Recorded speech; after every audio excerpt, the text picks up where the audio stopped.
네. 오늘은요, 마가복음 성경을 읽으실 때에, 도움을 얻으실 수 있도록 마가복음 서론에 해당되는, 그랜드 종합 주석, 예.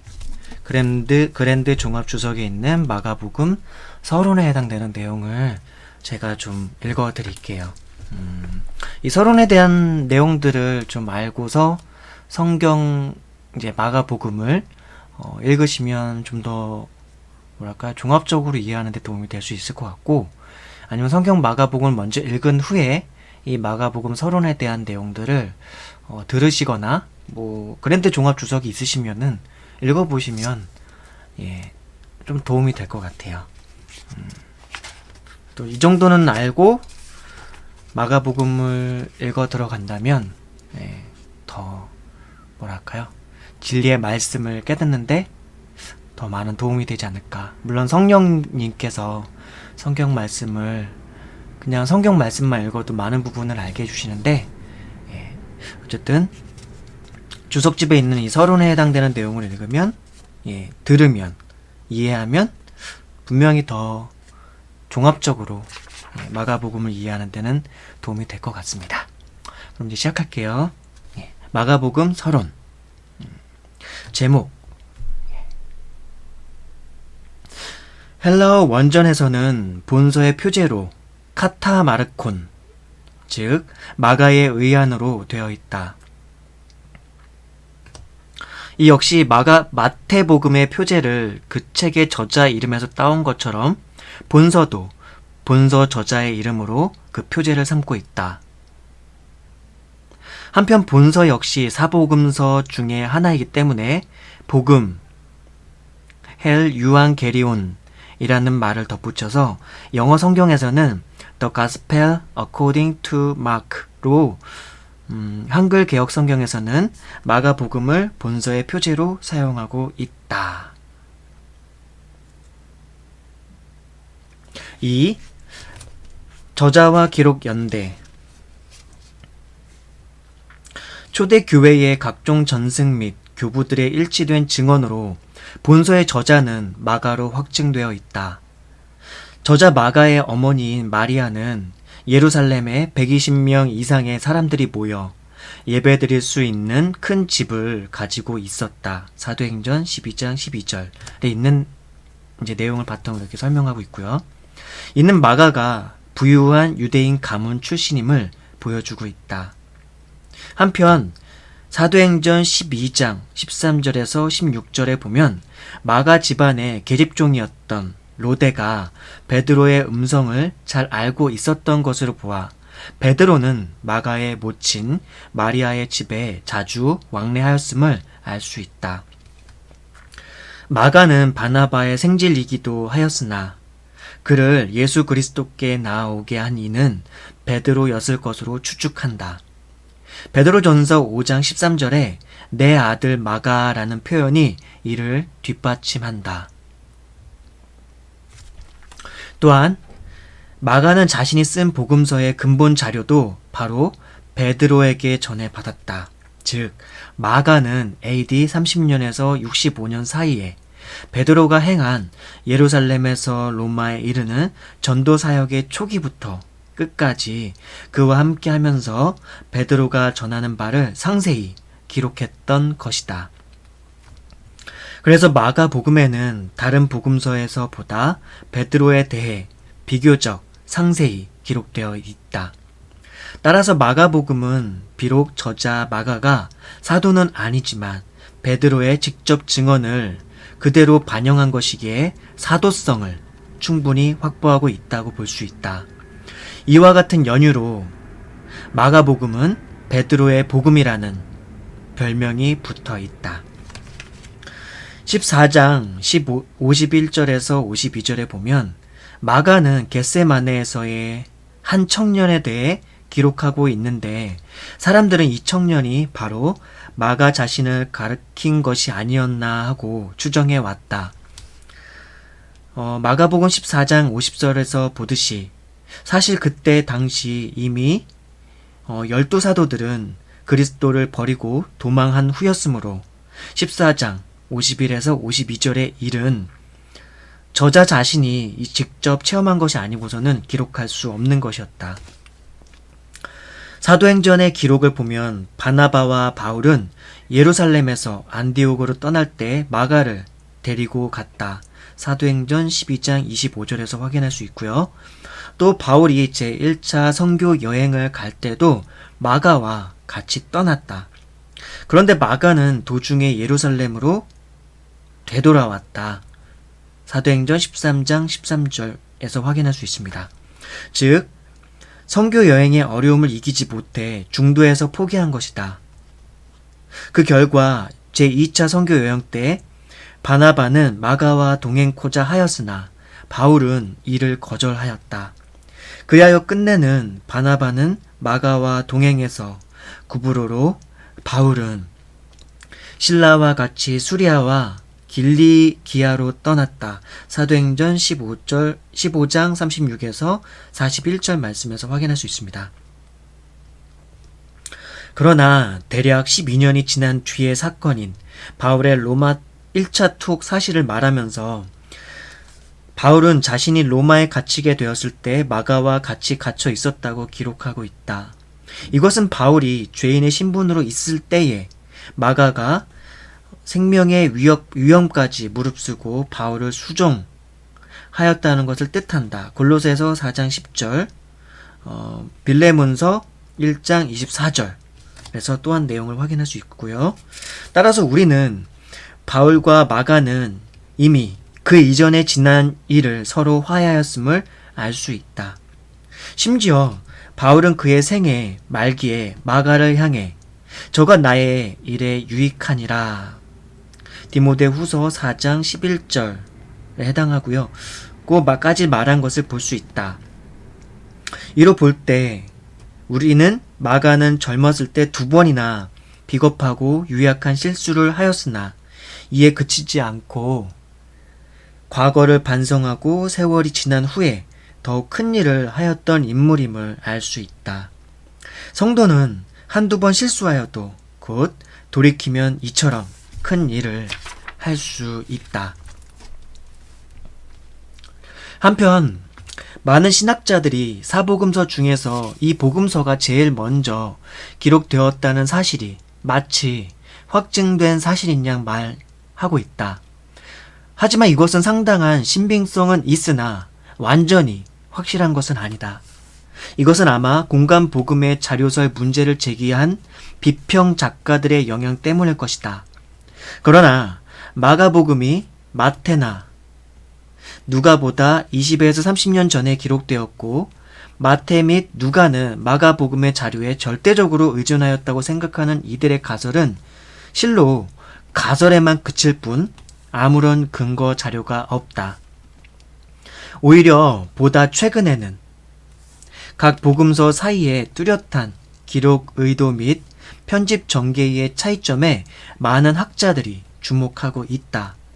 따라서 대략적으로 우리는 마가가 다소 일찍 쓰여져서 다른 복음서의 참고 자료로 활용될 가능성도 있으나 그 기간의 차이는 극히 미미한 것이며 또 마태, 누가는 자신의 독특한 관점과 광범위한 기록 자료를 활용하고 성령의 영감을 받아 예수 안에서 통일되면서도 개성 있는 복음서는 무오하게 기록하였다고 결론 짓는 것이 무난하다. 어쨌든 이 복음서의 기록 연대는 분명하지 않다. 마가복음 13장 2절에 예루살렘 성전의 멸망의 예언으로 보아 AD 70년 이전에 기록된 것만은 확실하다. 하지만 초대 교회 전승들은 이 복음서가 베드로의 순교 AD 68년경 이전에 기록된 것인지 아니면 그 후에 기록된 것인지에 대해서는 서로 의견이 불분명하다. 따라서 현재로서는 기록 연대를 AD 55년에서 AD 68년 사이로 잡을 수밖에 없다. 한편 초대 교회의 전승들은 이 복음서가 로마에서 기록되었다고 말하고 있다. 즉 구약적 배경이 없는 로마인들을 위한 책이었기 때문에 마가는 예수의 족보, 구약 예언의 성취 사실, 구약 및 유대교 율법, 유대 관습 등 로마인들에게는 이해할 수 없거나 특별한 설명이 필요한 용어나 사실 등을 기록하지 않았을 것이다. 저자는 아람어를 사용한 경우 이를 곧 번역해 놓고 있다. 이에 해당되는 이제 마가복음 이제 말씀으로는 3장 17절 말씀, 5장 41절 말씀, 7장 34절 말씀, 15장 22절 말씀이 이에 해당되는 내용입니다. 또한 헬라적 용어보다는 라틴적 용어를 의도적으로 산호하고 있음을 발견할 수 있다. 이것도 마가복음 4장 21절, 6장 27절, 12장 14절, 42장 15절,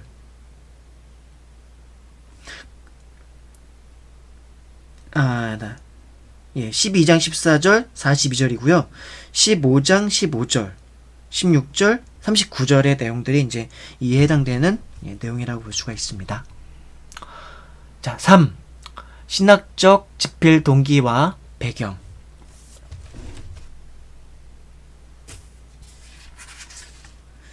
크리스찬들에 대한 박해와 순교의 위협이 계속되는데 하나님께서는 과연 신앙을 고백하고 믿음을 지켜나가는 교회와 그 신자들을 지키고 보호할 수 있으신가? 로마에 살고 있었던 크리스찬들이 마가복음을 처음으로 전해 듣고 읽게 되었을 무렵 그들이 직면하고 있었던 문제가 바로 그런 것이었다. 특히 AD 64년경 로마에는 대화재가 발생하여 그 영원할 것 같던 도시를 잿더미로 바꾸어 버릴 뻔하였다. 로마의 14개의 구역 가운데서 이 위협적인 불길에서부터 온전했던 곳은 불과 4구역뿐이었다.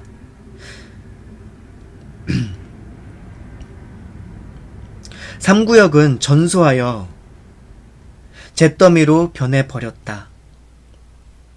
그 불은 바로 네로 황제가 명령해서 저질러진 이라는 소문이 끝없이 꼬리를 물고 일어났다. 왜냐하면 황제는 원래 불이 처음으로 일어났던 거대한 극장 근처에 새로운 궁정을 짓기를 원했었기 때문에 황제가 그 불을 지르게 했다는 것이었다. 이렇게 공공연하게 파다해져 가는 소문들로부터 사람들의 주의를 딴 데로 돌리기 위해서 네로 황제는 화재에 대한 책임을 로마의 크리스찬들에게 돌려버렸다. 이로 인해 로마의 크리스찬들은 대대적인 박해를 받게 된 것이다. 한편 네로 황제 때의 결정적 박해 이전에도 크리스찬들은 황제 숭배를 강요한 제국의 정책에 대하여 여호와 유일신 사상으로 대항했기 때문에 정치와 신앙을 구분 못한 제국주의자들에게 계속 점층적으로 희생을 당해야 했다. 그래서 어떤 사람이든지 한번 크리스찬이라고 밝혀지게 되면 그 사람은 체포되어 심한 고문을 받았다. 혹독한 고문을 견디지 못하여 다른 크리스찬들에 대해서 조금이라도 누설하기라도 하면 로마 군인들은 그런 정보를 바탕으로 수많은 다른 크리스찬들을 잡아들여서 재판한 다음 사형에 처했다. 이것은 방화에 대한 혐의 때문이 아니라 일반적으로 사람들이 편견을 가지고 크리스찬들에게 수치를 주려고 했었기 때문이었다. 이러한 일련의 사건들로 해서 로마에 있었던 많은 가정교회들은 너무나도 엄청난 신앙의 시련을 겪게 되었다.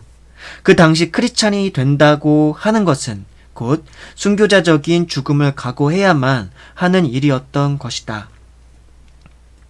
여러 황제들이 크리스찬들에게 취했던 변덕스러운 조치로 인해 언제 핍박당할지 모르는 불안한 상황에서 크리스찬들은 다음에 몇 가지 경우를 선택할 수 있었다. 첫째, 먼저 하나님께서는 그들을 포기하셨거나 그들을 위험으로부터 보호하실 수 없는 분이라고 생각하였을 수가 있다. 그렇다면 문제는 그들이 그리스도의 주권을 부인하고서 황제와 로마의 만신전에 있었던 여러 이방신들에게 충성을 다하겠다고만 밝히면 만사는 간단하게 해결됐다. 실제로 숱한 기독교인들이 많은 사람들이 보는 앞에서 예수의 이름을 모독하고서 이방신을 섬기는 사회를 인정하는 대가로 그들의 생명을 보존할 수 있었다. 두 번째로 그들은 일종의 타협안을 취할 수도 있었다. 즉 공식적으로는 교회의 공동체를 떠나서 일반 시민과 섞여 지내면서 내심으로만 주를 믿을 수도 있었다. 세 번째로 그들은 또한 하나님께서는 마치 마법의 지팡이를 가지신 분으로서 그의 사랑하는 백성들에게 고난을 허락지 않으실 뿐만 아니라 수치도 당하지 않도록 하실 것이라고 신뢰할 수도 있었다. 그러나 그들이 그렇게 했더라면 박해와 순교가 계속되었을 때 그들은 분명히 점점 심해져 가는 고난 앞에서 실망하고 좌절하고 말았을 것이다. 네 번째, 그리고 그들은 수동적으로 그냥 숨어 지내면서 언제 닥칠지도 모르는 체포와 신문과 사형 선고를 기다리고 있었을 수도 있었다. 그러나 그랬다면 날이 지날수록 그들의 영혼에는 두려움만 늘어났을 것이다. 그러다가 결국에는 그냥 신앙에조차 무관심하는 상태에 처하게 되었을 것이다. 아니면 그들은 계속해서 함께 모여서 예배드리며 서로 가르치고 격려하는 가운데 그들이 주님께 헌신하기 위해서 겪어야만 하는 모든 환난, 시험, 어려움들을 담대하게 받아들일 수도 있었다. 이렇게 모였던 사람들은 그들의 관심을 온통 현재의 상황을 심판하기 위해서 오실 하나님을 신실한 마음으로 기다리는 것에만 두었을 것이다. 예루살렘 출신인 마가라 하는 요한은 바로 이러한 상황에 로마에 있었던 기독교 지도자 중에 한 사람이었다. 마가는 언제 잡혀서 처형당할지 모르는 위험 앞에서 두려워하는 신자들이 그들의 신앙에 다가오는 시험을 극복하기 위해서 용기를 얻어야 할 필요가 있음을 알게 되었다. 따라서 마가복음은 1차적으로는 로마 제국의 핍박에 대한 목회적인 응답으로 기록된 것이라 할 수 있다. 본래 마가복음은 환난과 시련의 때를 위하여 쓰여진 책이었다.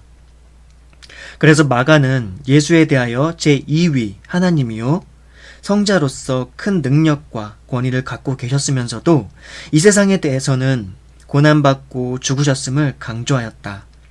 그리고 그 이유는 백성들에게 이 땅에서가 아니라 새 하늘과 새 땅에서 영원한 축복을 주기 위해서였음을 강조하였다.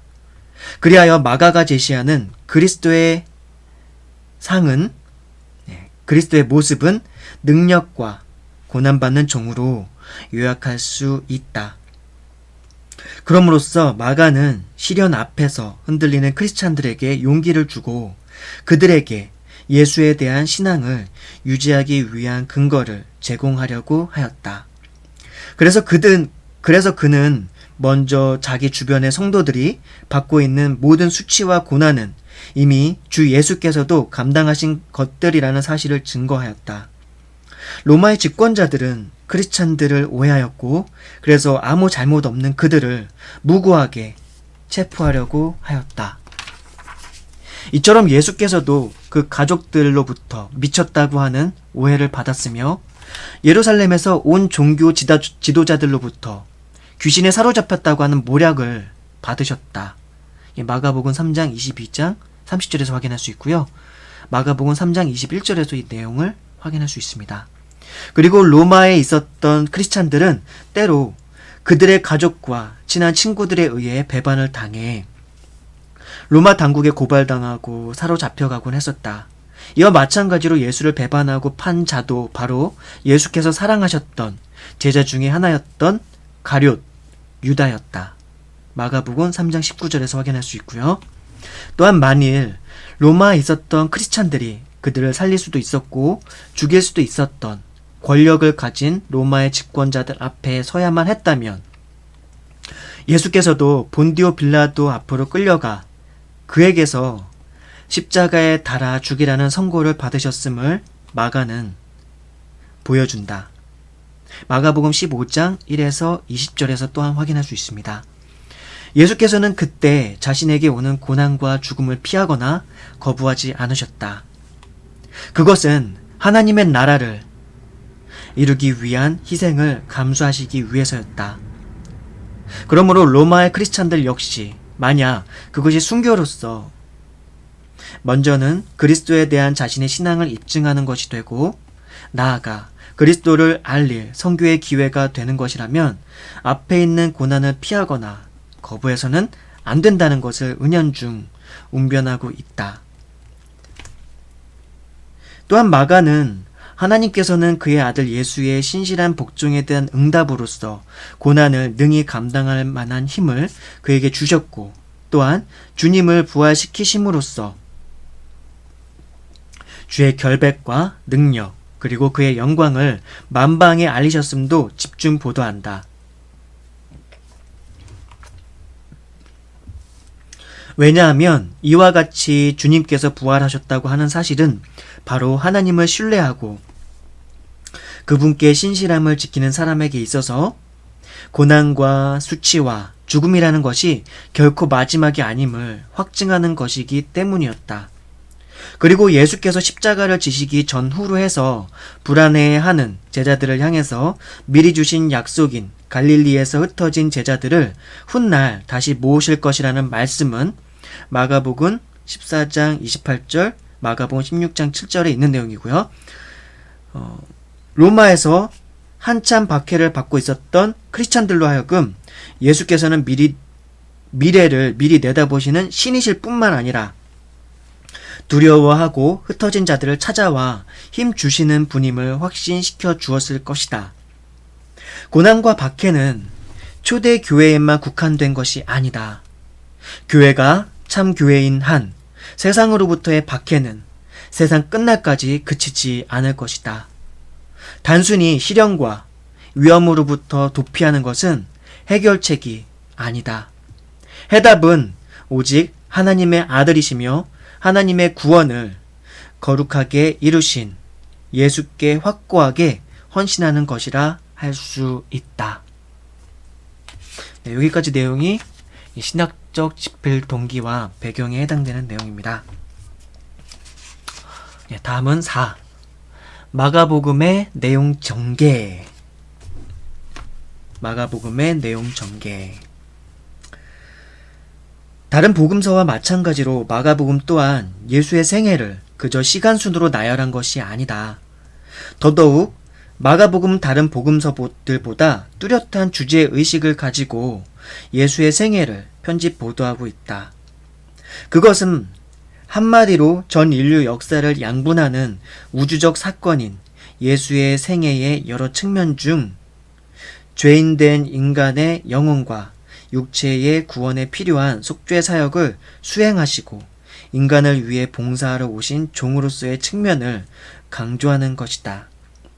마가가 제시하는 종으로서의 예수의 모습은 일하시는 종, 고난받는 종, 승리의 종으로 더 작게 나눌 수 있다.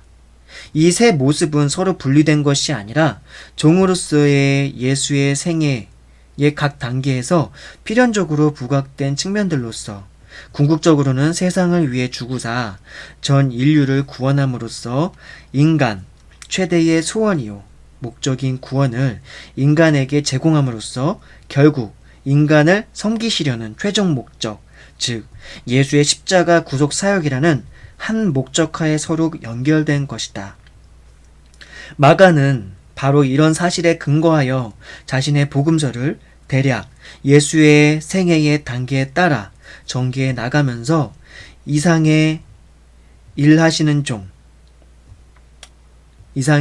일하시는 종, 고난받는 종, 승리의 종의 모습을 그려 보이고 있다.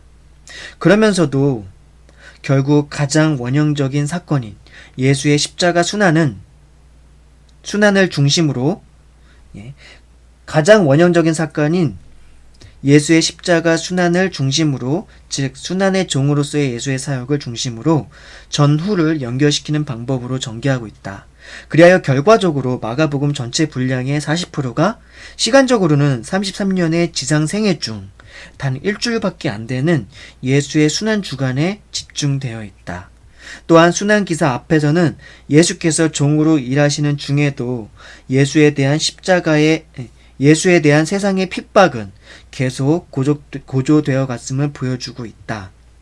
반면 순환기사 뒤에서는 그런 순환 뒤에 예수는 완전히 좌절하신 것이 아니라 구원 승리를 가져오신 구원의 종이 되었음을 강조하고 있다. 따라서 마가복음 자체는 결국 고난받는 종으로서의 예수의 사역을 기본 줄거리로 초점을 맞추어 놓고 거기 전후하여 그 고난을 미리 알고 스스로 당하심으로 결국 인간을 구원 승리를 가져오는 과정으로 계속 좁혀 들어가는 방식으로 전개되고 있다. 이제 이상의 사실을 마가복음의 내용 전개와 대조하여 세부적으로 살펴보면 다음과 같다. 1. 일하는 종 1장에서 10장에 해당되는 내용이고요. 2. 고난받는 종 11장 1절에서 15장 47절까지 해당되는 내용이고요. 3. 승리의 종 16장 1절에서 20절에 해당되는 내용이고요. 예, 그렇습니다. 그래서 1. 일하는 종부터 한번 보도록 하겠습니다. 1. 일하는 종 1장에서 10장에 해당되는 내용이고요. 종에게서 요청되는 것은 남을 섬기는 능력과 자세이다. 그리고 그의 행동이다. 그의 학식, 출신 등은 별반 중요하지 않다. 따라서 마가복음 전체에 걸쳐서 종으로서의 예수에 대해 집중하고 있다. 이런 복음서답게 마가는 거두절미하고 예수께서 공생애를 시작하는 장면으로 그의 복음서를 시작한다. 그리고 줄기차게 예수께서 행하신 놀라운 사역을 박진감 있게 연결시켜 나간다. 물론 마가가 무조건 예수의 행동만을 기록한 것은 아니다. 마가는 예수의 교훈도 중시하여 기록한다. 그러나 그의 행동을 강하게 부각시키기 위한 방법으로 예수의 여러 행동을, 특히 이적을 먼저 제시한 다음에 그와 관련된 주제의 교훈을 연결시켜 한묶음으로 편집하는 방식을 구사하고 있다. 즉 교훈을 제시해도 그것을 예수의 행동과의 관련하에서 제시함으로써 종으로서 예수는 언행이 일치된 분이셨으며 예수의 행동과 교훈은 서로를 설명, 보증하는 것임을 암시하고 있다. 실제로 마가복음에는 대략 18개의 이적이 있는데 그 사이사이에는 관련 교훈이 꼭 병기되어 전체 18개의 이적 및 교훈 세포를 이루고 있다.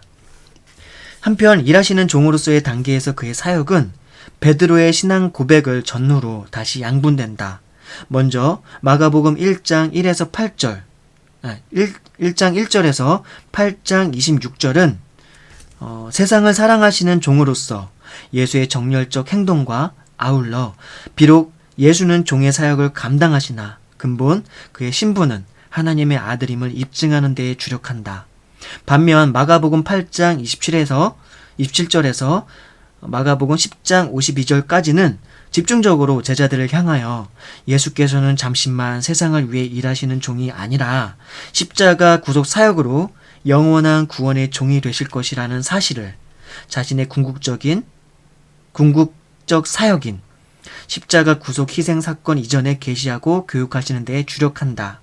이는 결국 복음을 먼저 맡은 제자들의 증언으로 당시의 구속 희생 사건 이후 지상에 영원히 예수 구속 희생의 결과 주어진 구원에 대한 복음이 보존되도록 하기 위해서였다.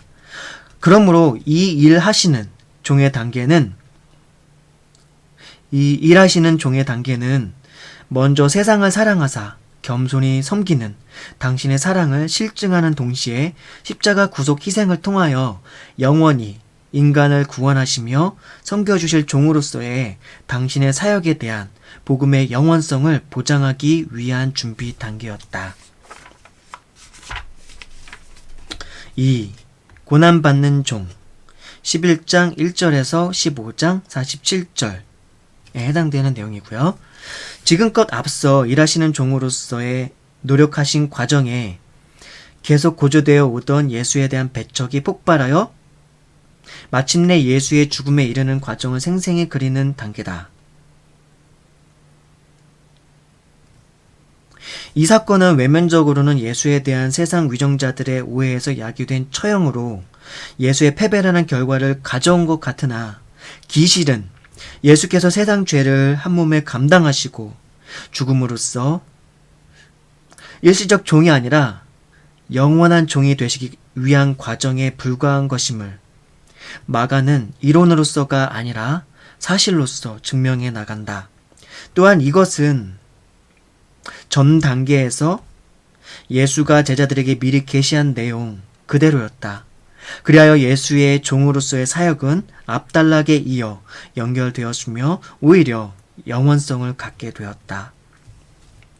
3. 승리의 종 16장 마가복음 16장 1절에서 20절에 해당되는 내용입니다. 앞 단락에서 십자가 순환으로 전 인류의 죄값을 치르심으로 예수는 전 인류를 위한 고난의 종이 되었다. 그러나 예수는 여기서 그치지 않고 부활하셔서 결국 자신을 믿는 자도 부활시키시고 영생을 주실 것임을 입증하셨다. 그리고 앞서 자신의 죽음 이전부터 훈련시킨 제자들을 다시 불러 당신께서 영원한 구원의 종으로서 이룩하신 복음을 전파할 것을 명하셨다.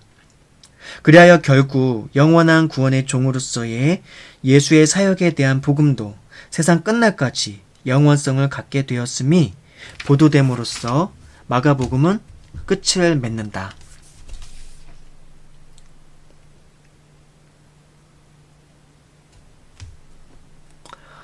네, 여기까지 내용이 일단은 마가복음의 내용 전개에 해당되는 내용이었습니다. 자, 그리고 5번째 마가복음의 주제들 한번 살펴볼까요? 마가는 당시 임박한 로마 제국의 박해의 위협에 직면한 초대 교회의 성도들을 위해서 쓰여졌다. 이런 마가는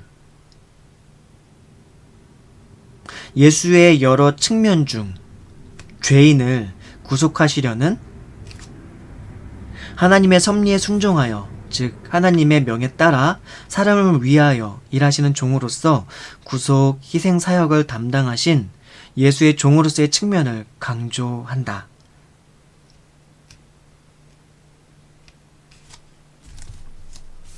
그리하여 먼저 예수께서 겸손과 자기 희생으로 치르신 섬기는 종으로서의 사역과 순환의 종으로서의 헌신으로 우리가 구원받았음을 강조한다.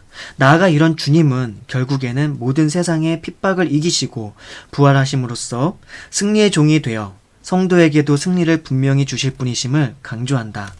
즉 마가는 성도가 주 안에 있으면 순환과 구속의 종으로서의 사역을 감당하신 주님처럼 고난도 받으나 마침내 주님이 승리하셨듯이 우리도 주 안에서 마침내 승리할 것을 보여준다. 그럼으로써 마가는 주님만이 구원의 유일한 길이며 또 최후 승리를 주실 분은 주님밖에 없으므로 잠시 고난이 있더라도 주님이 보여주신 사역의 본질을 깨달아 믿음 안에서 흔들리지 말 것을 강조한다.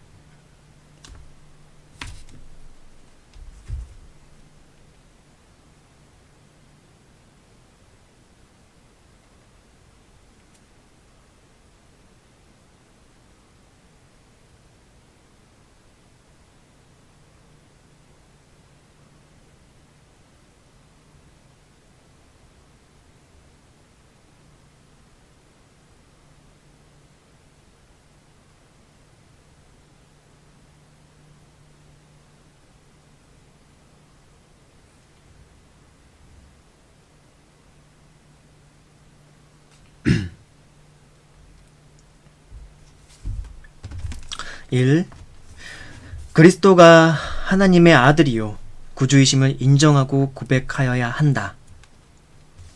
로마의 집권자들 앞으로 끌려갔을 때에도 자신들이 크리스찬이라는 것을 공공연하게 인정했던 사람들은 흔히 신앙 고백자들, 컨페서라고 불리어졌다. 예수는 주님이시다 혹은 예수는 하나님의 아들이시다 라고 고백함으로써 그들은 로마 황제의 절대적 주권을 인정하지 않았다. 왜냐하면 그들의 믿음상 또 그것이 객관적 사실이기도 하거니와 오직 예수님만이 우리의 구주요 하나님의 아들로서 우리 인생에 대하여 절대적 주권을 가지실 수 있기 때문이었다. 그리고 그들은 자신들의 확신과 고백을 자신의 피로써 보증하였다.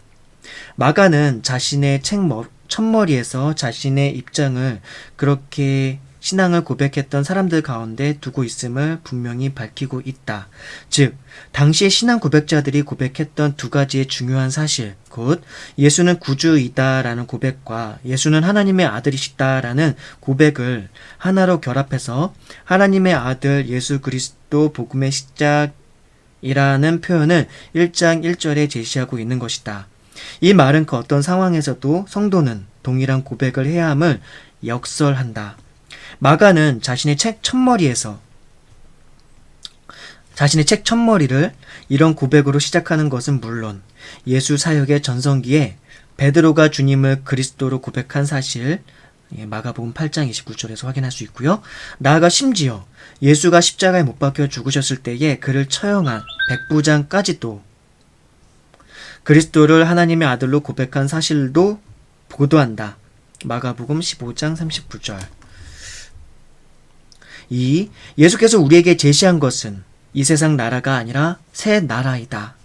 다른 복음서에서도 예수는 새 하늘과 새 땅의 축복을 도래시키실 것이란 사실이 보도된다.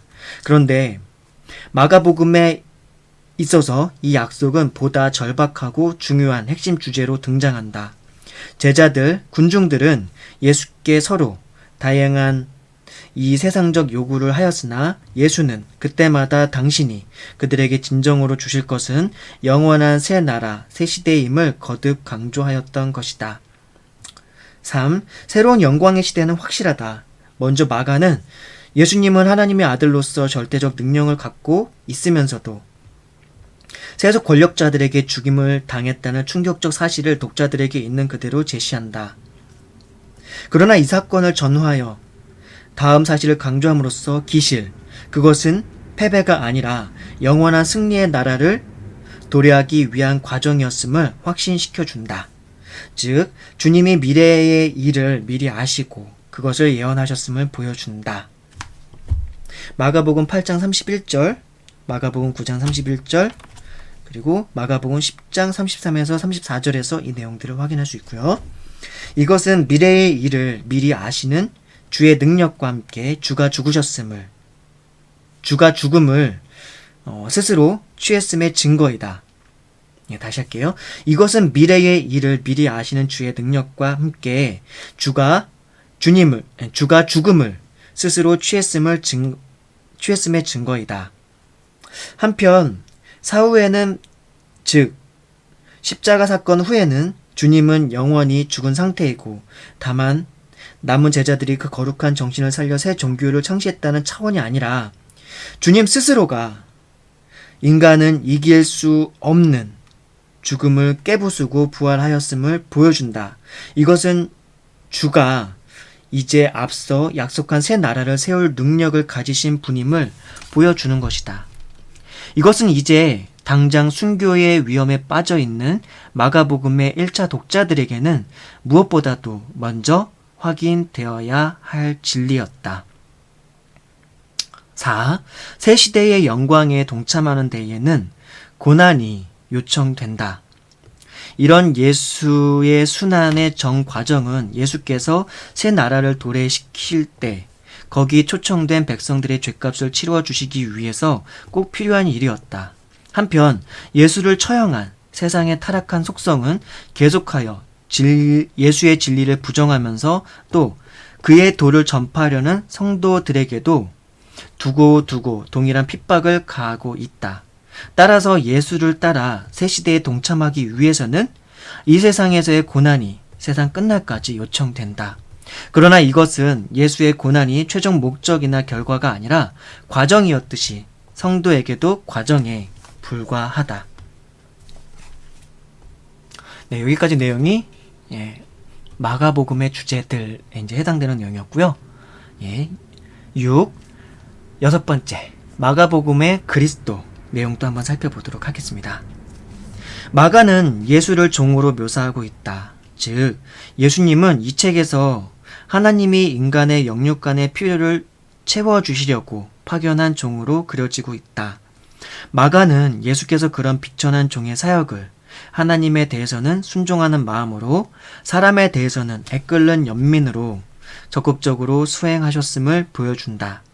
그리스도는 이 세상에 계실 동안도 죄의 결과, 방황하는 인간의 요구를 채워주시는 사역을 하셨으나 최후에 당신의 생명을 십자가 위에서 전 인류의 희생 제물로 내어주심으로써 영원히 인간의 구원에 요청되는 피와 희생을 치르시는 종의 역할을 감당하시게 되었다.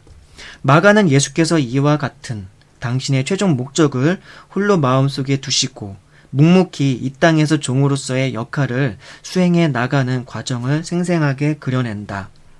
그러나 마가는 예수가 결코 힘이나 능력이 없으셔서 종의 신분에 머무신 것이 아님 또한 분명히 보여준다.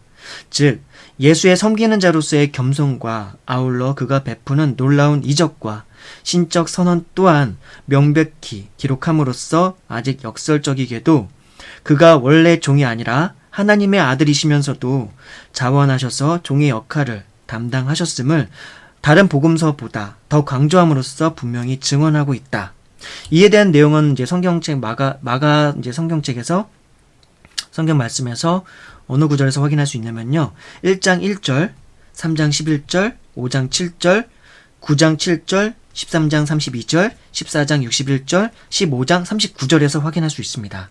결국 마가는 그분이 절대자로서 절대한 능력을 가지셨지만 절대적 사랑 때문에 모든 것을 다 버리시고 스스로 종이 되어 가장 비천하고 고독한 삶을 살다가 죽음까지 당하시는 과정을 통하여 우리에게는 그분이 영생을 가져오신 유일무이한 위대한 종임을 증언하고 있는 것이다. 결국 우리는 마가가 제시하는 예수상, 이제 뭐 이렇게 표현되어 있는데, 예수의 모습을, 예수의 형상을 행동하는 종이요, 고난받는 종인 동시에 마침내 전 인류에게 축복, 승리를 가져온 구원의 종으로 삼중 추격할 수 있다. 이 부분 다시 한번 읽어드릴게요.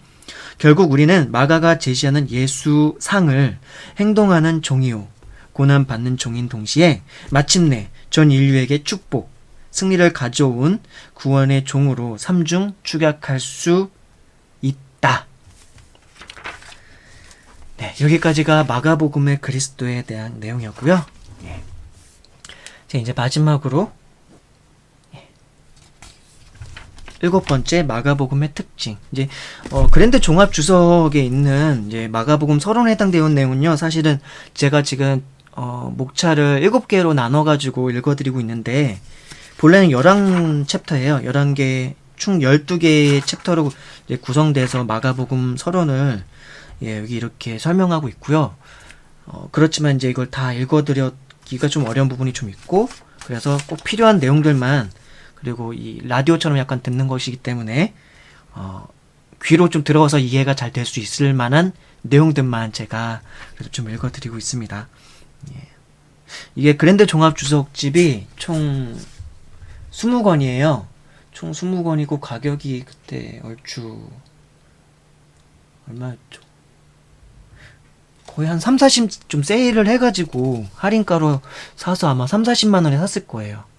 한 권당 원래 각권 납권으로 치면은 5만 원이거든요. 20권이니까 원래 100만 원인 건데 제가 거의 한 40 얼마인가?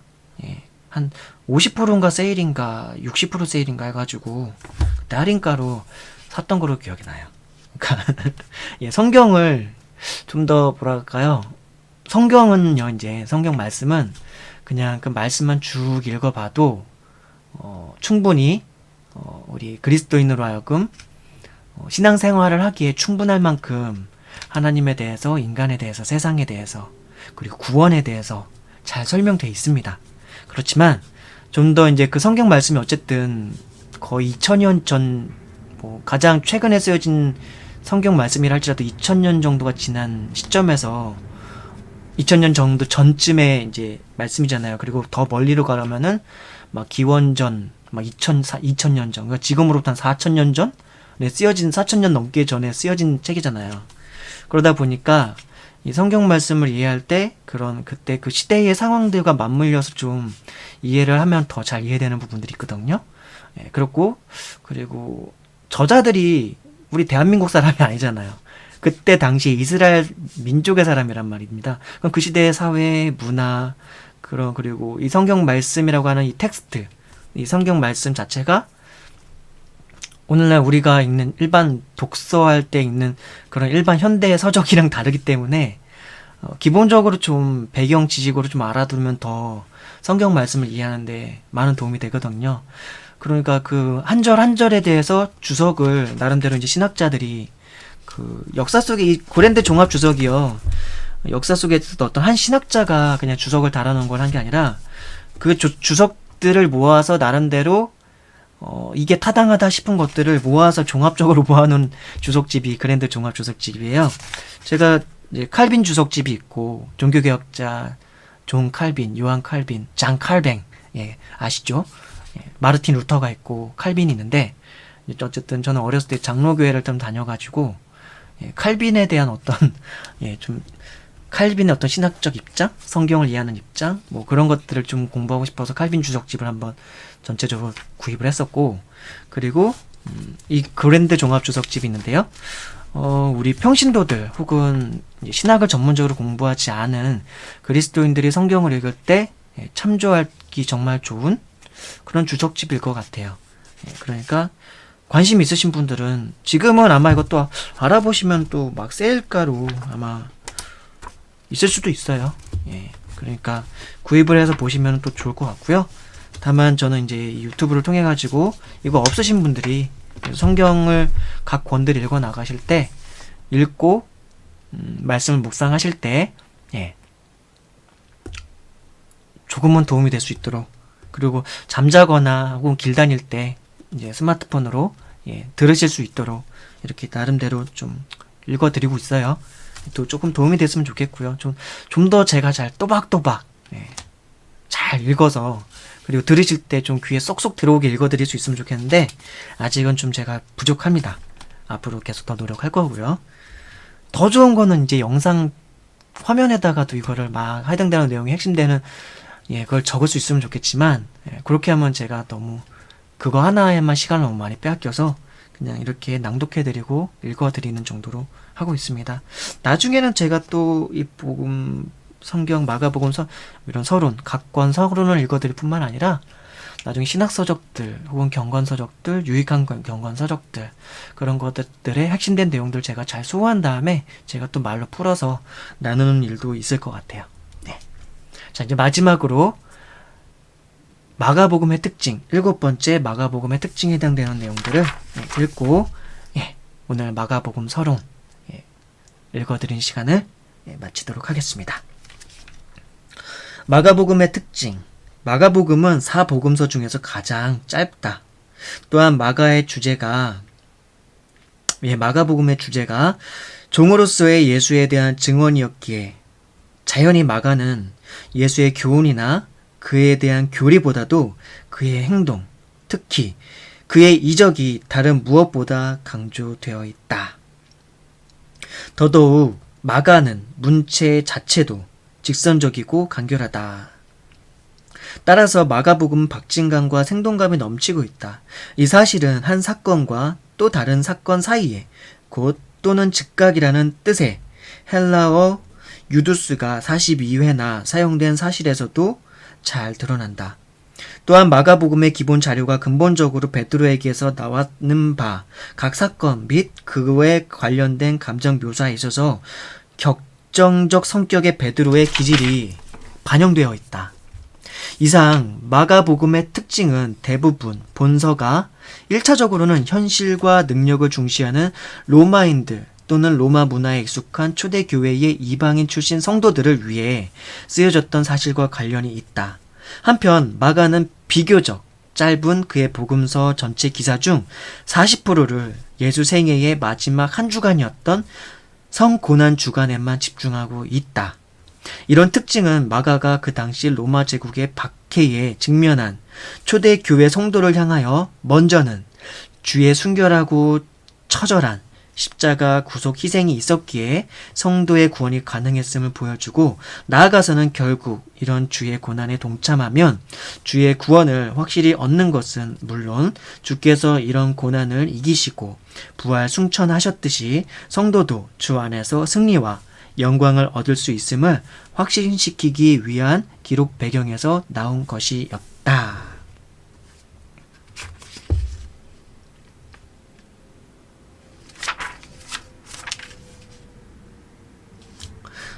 네, 그리고 이제 그 다음의 내용이 원래 12챕터 마지막으로 개요라고 해서 이제 그 마가복음 그 책의 내용을 요약이 아니라 목차로 이렇게 좀 이제 분류를 해놨어요.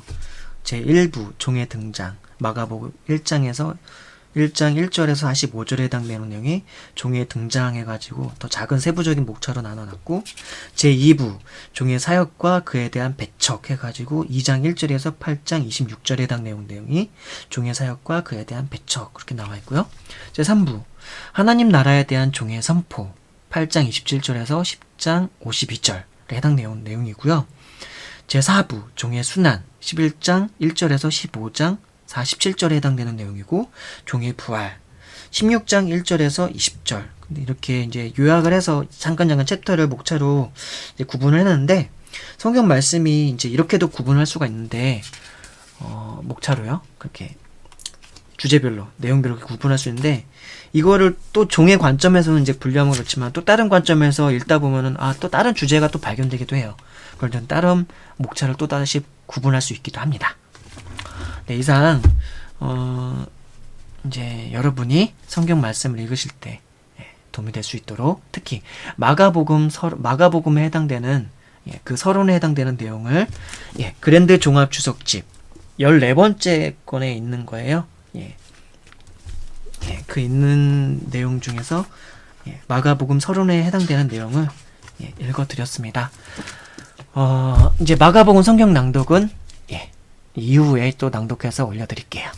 그러면 말씀 묵상 잘 하시고, 그리고 말씀 묵상하실 때 항상 먼저 묵상하기 전에 하나님께 기도하시면서 이 성경의 말씀을 하나님께서 우리들에게 남겨주셨는데, 이 말씀을 통해서 우리가 하나님을 알고, 또한 우리 자신을 알고, 또한 세상을 알고, 그리고 하나님께서 우리에게 주시고자 알게 하시고자 하셨던 그 진리의 내용, 특별히 구원과 관련한 내용, 특별히 또 성자 예수께서 우리에게 가르쳐 주시려고 하셨던 그 내용들, 그것들을 잘 이해하고 깨달아서 하나님의 백성으로서, 하나님의 자녀로서 이 세상에서 나그네 인생길을 사는 동안에 온전히 하나님의 자녀답게 살아갈 수 있도록, 크리스찬으로서, 그리스도인으로서 잘 살아갈 수 있도록 하나님께 늘 기도하시면서 성경 말씀 읽으시면 더 잘 이해가 되실 것입니다. 분명히 예수님께서는 이제 신약 성경에서 그 제자들에게 약속해 주셨거든요. 나중에 예수님께서 십자가에 못 박히시고 부활하신 후에는 보혜사 성령을 예수님을 믿는 모든 사람들한테 준다고요. 보혜사 성령은 근데 다시 이제 성경 말씀에 의하면, 사도들이 증언에 의하면 진리의 영이라고 했고요. 아울러 하나님의 영이라고도 했고, 그리스도의 영이라고 했고, 아울러 진리를 깨닫게 해주는 영이라고 했어요. 지혜의 영이기도 하시고요. 그러므로 그 성령을 선물로 주신다는 것은 하나님 자신을 우리에게 어떻게 보면 선물로 주신다는 말과 같고, 또 하나님 자신께서 언제나 우리와 함께 하신다는 의미와 같고, 아울러서 그 하나님께서 우리에게 진리의 말씀을 깨닫게 해주시는 분이시라는 것을 또한 약속해 주는 것과 같은 의미였어요. 그러니까 성경 말씀을 읽을 때는 늘 이 사실을 명심하고 읽어야 합니다. 이 사실을요.